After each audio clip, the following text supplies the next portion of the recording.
ఏపీలో మహిళలు విద్యార్థులు బాలబాలికలపై అఘాయిత్యాలు రోజురోజుకు పెరిగిపోతున్నాయని శ్రీకాకుళం జిల్లా ఏఐఎస్ఎఫ్ విద్యార్థి సంఘ నాయకులు అసహనాన్ని వ్యక్తం చేశారు. అఘాయిత్యాలకు పాల్పడుతున్న వారిపై తక్షణ చర్యలు తీసుకోవాలని పలాసలో ఏఐఎస్ఎఫ్ ఆధ్వర్యంలో విద్యార్థులు నిరసన ర్యాలీ చేపట్టారు. ప్రభుత్వ జూనియర్ కాలేజ్ నుంచి ఇందిరా చౌక్ వరకు ర్యాలీ తీసి మానవాహారాన్ని చేపట్టారు. మహిళా రక్షణ కమిటీలను ఏర్పాటు చేసి మహిళలకు రక్షణ కల్పించాలని పెద్ద ఎత్తున నినాదాలు చేశారు. ఇక ఈ కార్యక్రమంలో కాలేజీ విద్యార్థినులు ఉపాధ్యాయులు పాల్గొన్నారు.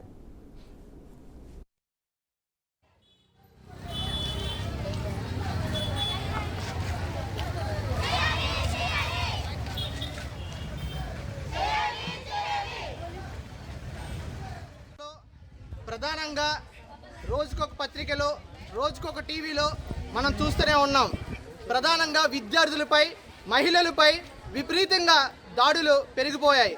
మరి రోజు రోజుకి గంజాయి మత్తు పదార్థాలు అలాంటివి యువకుల్లో తీసుకొచ్చి యువకులు పూర్తిగా ఎటు వెళ్తున్నారో అర్థం కాక మహిళలపై విపరీతంగా దాడులు పెరిగాయి.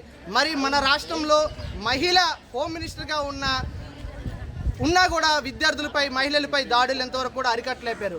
మరి దీన్ని అనుసరించి దీని వ్యతిరేకంగా ఈరోజు విద్యార్థులతో కలిసి ఏఐఎస్ఎఫ్ ఆధ్వర్యంలో మహిళలపై విద్యార్థులపై జరుగుతున్నటువంటి అత్యాచారాలు దాడులు అరికట్టాలని చెప్పి ఈరోజు ర్యాలీ నిర్వహించడం జరుగుతుంది.